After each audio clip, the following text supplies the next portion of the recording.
Welcome to the 96th edition of Make Pro Wrestling Majestic again. I am Tigerhite. And I am Peanut Gallery. So we're going to do something a little bit different with today's show. It'll be the first live interaction that we're going to have. But first, let's talk about this week and let's get on my soapbox. So, Raw on the 13th of March, obviously last week, got 1.705 million viewers, and that's down from 1.827. Not too bad, but still a down. And it was a 0.53 demo instead of a 0.52, so the demo is up, but the rating is down, and obviously it was number one in cable. Edge's segment with Finn Balor was good. I'm excited for the Hell in a Cell, but I'm really excited for the tease of the Demon, because I think that'd be a great way to introduce him back into the fold. Judgment Day versus Dexter Lumis and Johnny Gargano was a fun little match. Nothing too bad about it. Keeping Judgment Day strong is good because obviously they have a couple of really big matches over the next, especially at WrestleMania. Brock Lesnar and Omaz was kind of a mess. It felt rushed, and the botch where Omaz could not get Lesnar over the top rope at first was a bit rough. But I think the numbers don't lie based on what it is. People are curious about the match, and I am as well. Cody Rhodes and LA Knight was a fun match, but I'm worried about LA Knight not having anything for WrestleMania, especially right now because he's lost two matches, and I'm getting a little concerned about his legitimacy going forward, and if they really even care about him. It's a sad situation there. Austin Theory and Angelo Dawkins had, once again, a fun match in the mini feud with the Profits with Austin Theory is good, keeping him busy before Mania, and you got to do something with the United States Champion. Rey Mysterio segment was the same as SmackDown's, nothing too much to say there. Baron Corbin and Seth Rollins was an absolute whatever sandwich. Bianca Belair and Chelsea Green was fine. It basically set up the tag match for next week, but at the same time, I'm also liking the tag team with Chelsea Green and Carmella. Yeah, I like it too. Yeah, and obviously they want to keep these women busy, so WrestleMania comes around. I just don't know what else you can do with those two. Solo Sikoa and Kevin Owens in a street fight, it was fine, but just a little too similar than what we've seen over the course of the last couple of weeks. It just kind of felt like a skirty Raw. Yeah, with a couple of they're running out of ideas. Yep, even though we have like 2 more goddamn weeks. So, NXT. I don't know why my thing keeps going up so high. So NXT is a 590,000 down from 624, but that was Roadblock, so there was a little more interest to it. Right, exactly. And it was a 0.15 demo instead of a 0.17, and it was 19th in the top 150. Johnny Gargano's segment was good. I liked the promo, and Grayson's showing up at his house was subtle but good. I liked it overall. Gallus and Pretty Deadly was fine, but just a random match on the show. These are for the tag titles. Very, very strange. How did Pretty Deadly get this opportunity? Why not at Roadblock, or Stand and Deliver? It just doesn't make any sense putting it on this show at all. Sol Ruca and Zoe Stark was fine. A good stipulation. It felt important because I don't think Roxanne Perez is the champion anymore. No, she's not. It's now vacated. That's what I thought. I don't know if that's kayfabe or if she's actually hurt, but it's just kind of worrying. But at the very least, they're doing something with the women, and a multi-women ladder match is totally fine with me. The women's contender 3-way for the tag team champions was fun. It felt important for the titles, and it's going to be at a premium live event. Nothing wrong there. Ilya Dragunov and JD McDonough is going to be ending next week. I'm a fan of the match, but why is it going to be next week? Right. Why not wait for Roadblock or Stand and Deliver? I know, they're kind of right next to each other. And since we're at the Roadblock Fallout, that's going to be happening. It's very strange. The North American Champions Chaos was good because they needed something to put the fans back into it. It helps with some energy. And now we're going to have a multi-man fatal 5-way for the title at Stand and Deliver. How we're going to have these people come in, I don't know. I'm assuming a match of some kind. Kiana James and Gigi Dolan was fine, but between the two qualifying matches, I like the Sol Ruca and the Zoe Stark match more, but that's just due to experience, and also Sol Ruca is very good. I just don't know why Gigi Dolan is not clicking with me. You would think that she would be the breakout star, but it's like, And Braun Breaker and Carmelo Hayes had a good back and forth. I am surprised. I don't know what clicked with Braun Breaker, but he actually had a good promo. Wow, he's improving. Yeah, hopefully we continue on that because he definitely needs some work. Now, let's talk about Dynamite. 852,000 viewers, down from 858. So very, very slightly, but still down. And it was a .27 demo instead of a .29. That's not the greatest, but once again, lower. It was number 11, but obviously March Madness was happening that same night. So basically basketball took over everything. Yeah. MJF's Rebar Mitzvah was better than I thought. I really like that they set up with the 4 pillars of AEW, the 4 pillars of AEW. Yeah. It took them long enough to finally actually do something with that whole gimmick. Blackpool Combat Club is officially heel, and I am totally digging that. Stu Grayson is re-signed with AEW. I just don't think anybody cares. He's Who? in a dead. Exactly, he's in a dead group with Dark Order. Blah blah blah blah blah. Oh, Taya Valkyrie, what have you done? Why AEW? Right. Of all companies, Right. You could have gone literally anywhere. I mean, we knew what's going to happen. She's going to be lost in the shuffle. Yeah, she is. And she already has, so it doesn't even matter. Right. And now it's like, okay, Taya's going to be the one to beat Jade. And I had this bitch fit earlier, and I'm going to do it again because it's important. You had the opportunity to build a star with somebody beating Jade Cargill. Right. But for some reason, you didn't. You're going with someone who's already a star, who Right. does not need no man. Right. She doesn't need the victory. Right. She does not need it. I mean, I think it's going to be a good thing Yeah. for Jade Cargill, but at the same time, you had Kira Hogan and Red Velvet ready, especially Kira. Yeah. Where you could have built a star, established them immediately as a top draw. Right. Maybe not a top draw, but at least somebody to be pushed over. Right. You know?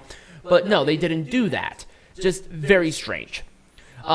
The North American champion, the All-Atlantic champion to the international champion. Does it make it any more of a paperweight champion? No. It does not give it any sort of actual value, but the match between Orange Cassidy and Jeff Jarrett arguably was actually good. I liked it. But overall, once again, another title match for that. Doesn't really matter.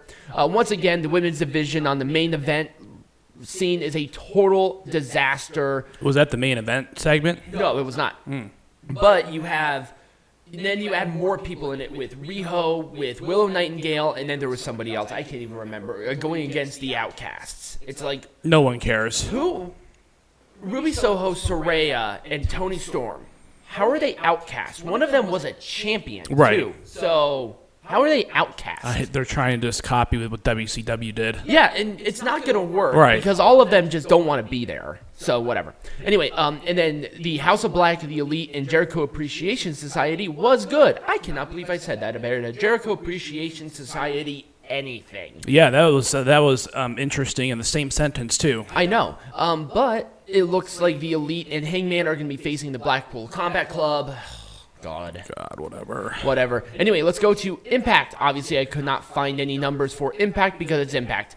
But Jonathan Gresham and Speedball McBailey might be an interesting tag team overall. Both of them are very good, very technically sound, and hopefully we'll continue that. And Gresham needed this win so bad because he has lost a couple of very high-profile matches. I was worried about his credibility, but maybe we have a direction here with him and Bailey being in a tag team. Yeah, maybe. Well, because they would be here or the world champions. Right. And obviously right now it's Macklin. It's Macklin's time, so whatever.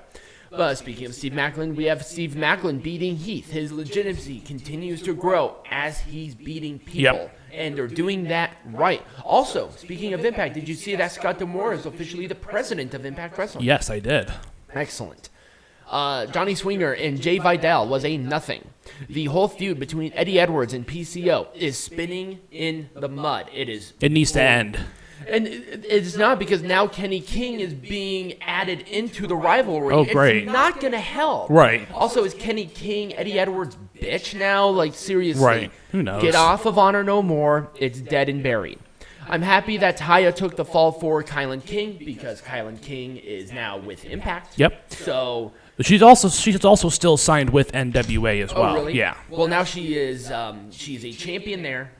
with Impact. She's Yep. her and the Coven. Yep. And Taya took the fall because obviously I think this was her last match in the company. I think so. But, yeah, there you go. A week after a team debuts named Winning the Champions, kind of showing you how absolute bare bones this division is as a whole. Whatever.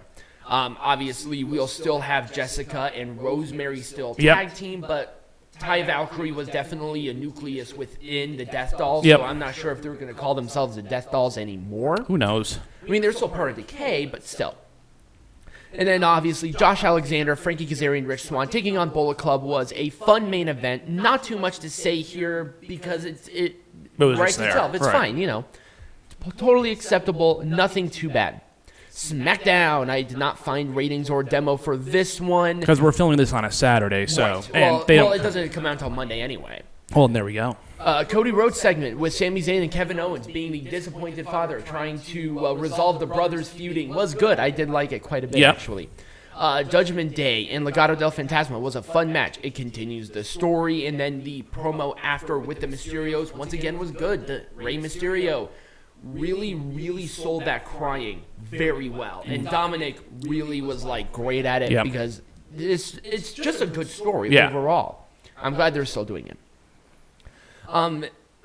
So WWE announced during the show that they are going to be doing a fatal four-way tag team match with men and women, and they're calling it the WrestleMania Showcase for WrestleMania. I do not like this. You don't. I think it's an interesting concept, but it has to be fatal four-way. It can't be like two, one person. Every team has to have a representative out there in order to make it work. No, they're not. I don't know why they do. I don't know why they don't do that. I don't know why either. But once again, it's like, what do they get exactly? I mean, I guess it's better than the Andre the Giant Memorial Battle Royal. That's true, it is. And the Women's Battle Royal, because at the very least you have an opportunity for them to do something with it. Right, there's a lot less people to worry about. Right. And also, it's like the Andre the Giant Memorial Battle Royal, nobody really got anything out of it. Right. Same thing with the Women's Battle Royal. It just... nothing happened there. Right. I'm hoping, at least with the showcase, you have an opportunity to at least go for the tag titles at the next pay-per-view. Right, or something like that. It would at least make it feasible for it to do something. Right. They had one of the women's matches now, so it's Liv Morgan and Raquel Rodriguez. Yep. Establish a team. We need it right now. But once again, you're on SmackDown.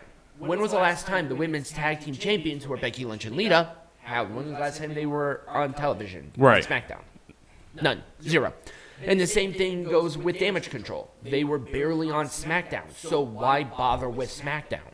So, that's just kind of my rant there. I'm kind of on it with that, but if that replaces the Battle Royals, I guess I can accept.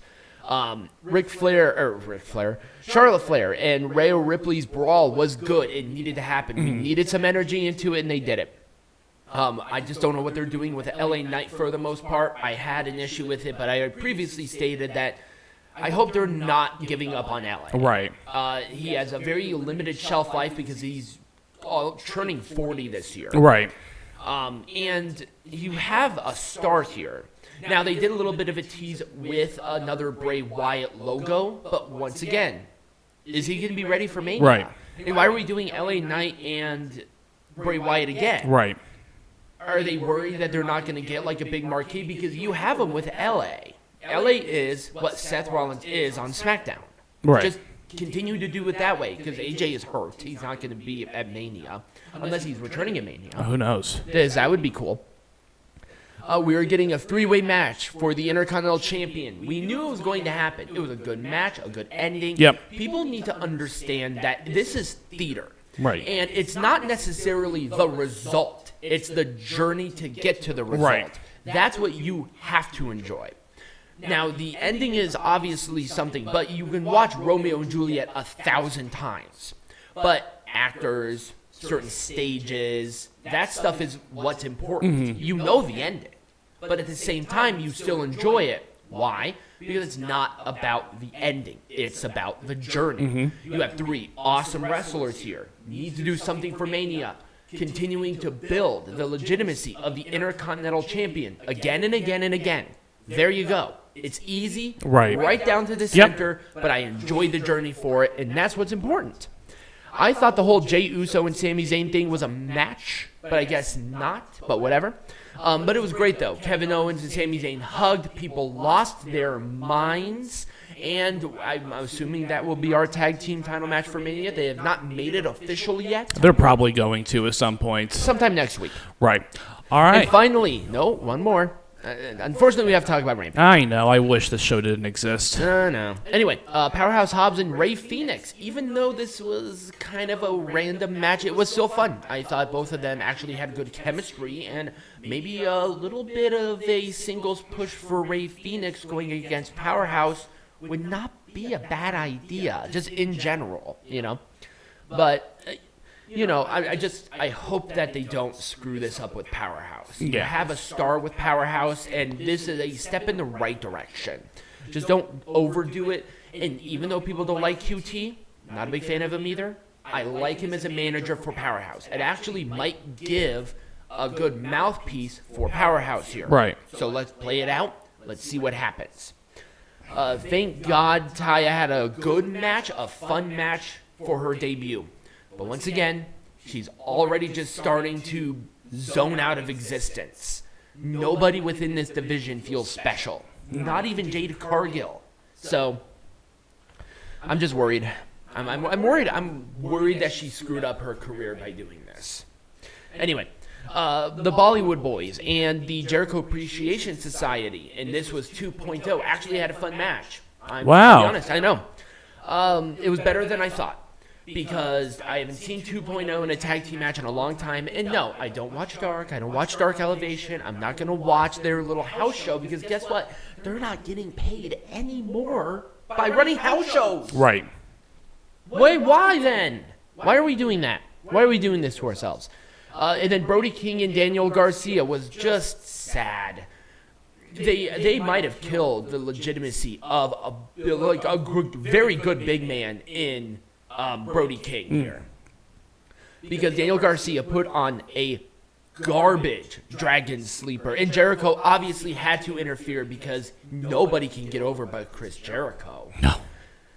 Whatever. Anyway, that is my soapbox for this week. Overall, the shows were more positive than negative. Yeah. I was surprised with more. There was more engagement. Also, I got this question earlier about adding more shows to my lineup. If I can do it full time, I would. But I can't yet. So become a patron. So, or share with your friends, all that fun stuff. Anyway, so when we come back, we're going to be doing something very interesting, but we'll go into it when we get to it. There we go.